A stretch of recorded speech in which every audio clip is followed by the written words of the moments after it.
since I have a mainly Kengan Ashura audience, I thought it'd be fun just to trigger all of you. First off, Omar and Cosmo's insane durability shown throughout all of their fights. Seriously, Komar and Wheelchair should have been dead. Especially Wheelchair, since compared to all the Hulks, Cosmo is Wolverine. And I don't mean the superhero. He is significantly shorter than every fighter in the tournament, has no great defensive abilities like Omar, who had indestructible, or Watatsuki, who had his superhuman skin. Every other fighter who survived to the third round was much tougher than Cosmo. Matuba shouldn't be allowed to quit the tournament, since a victory in the Kengan tournament can win the company billions in deals and recognition. Why did Hatsumi think he was going to win against the dominatrix Fang? He and many others should have just quit because they know they can't beat him, especially people saying that they'll beat the Fang, or that they are Fang level. Also, how does Hatsumi know about the Nico style? Only about 9 people in this series are connected to it, and he's just there. Yeah, he travelled around, but that doesn't explain anything. Omar's heart arrhythmia because he was going to die after only using it 3 times. So why do people call him the Tiger's Vessel? The Guardians used it and they seemed to have no fear of its effects. But when Omar uses it, he starts to vomit and cry blood. The dandy man himself, having the only kill in the supposedly very bloody tournament, makes people feel cheated after they're gone, especially with Mokichi, who held no other purpose in the manga. Also, the tournament having a disdain for killing makes no sense as there are multiple murderers and serial killers in the tournament.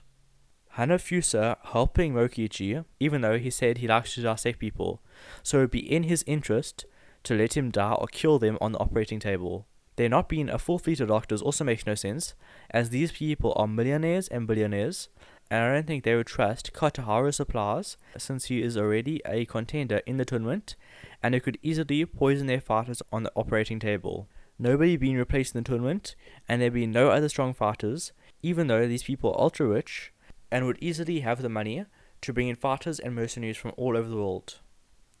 There being weak fighters also makes no sense, since these are billionaires and they would have access to the Kengan matches records, so they would know which fighters have a very high win to loss record, yet people like Sawada, Rito, and Shiba managed to get in as main fighters, even though Hayami managed to find multiple fighters significantly stronger than them. The companies would have multiple fighters like Reno in case something happens. Mokichi not being on the wiki's affiliated fighters list.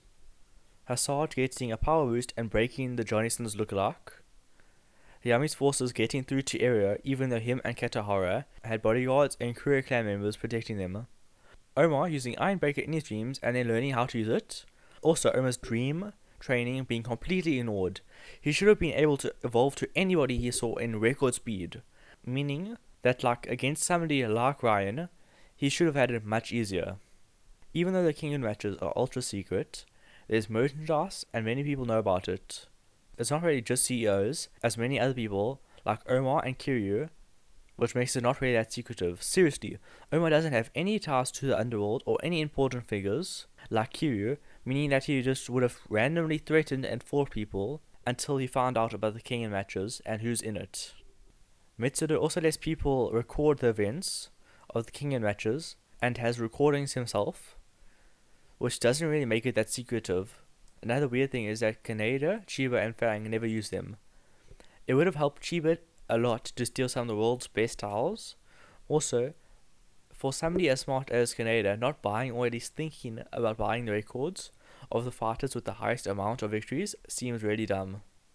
Omar failing to use Demon Rain the first time, even though he managed to make it work while being half unconscious against an advanced Ranjo, but him failing against Wakaberry, even though he was significantly more injured against Ranjo, and Omar was much healthier when facing Watatsuki. The tournament being 7 days but all characters make a full recovery.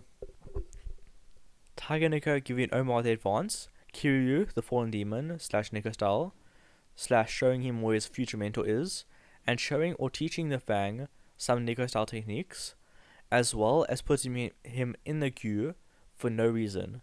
We know nothing about the biggest force in this series, the main reason for why Omar is like this, and we know nothing. He is connected to all the most influential characters through some way or another, and yet we know nothing. Why is Fang so weak when he has the ability to evolve to every fighting style, yet in every fight except Hatsumi's, he gets his ass handed to him at least once? He should have adapted to everything by this point. Omar being so talented that he mastered the full Nico style by the early teens, yet somehow a young Kiryu managed to hurt him. Kiryu should have been nowhere near as powerful as a full Nico style Omar.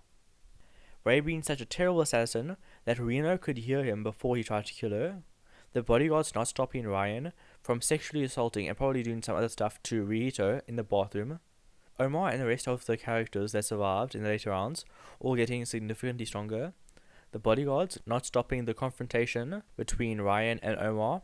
The morons who chose to go against the Fang, Kiryu, Gaolong, and Ryan for no reason, were basically forfeiting their chances of success, since these people are the most well-known, strong characters. Omar had mastered all the full Nico style techniques in 4 years and never used them against Kiryu or Tiger Nico. In his flashback, at the first time we see Kiryu, Kiryu isn't hurt, even though Omar attacked and almost killed him, so it's likely that the author didn't plan ahead.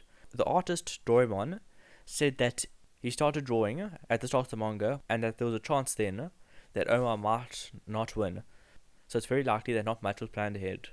Him not wanting to avenge Nico but to be the strongest was his original motivation, but by the Ryan fight it is about avenging Nico and killing Kiryu.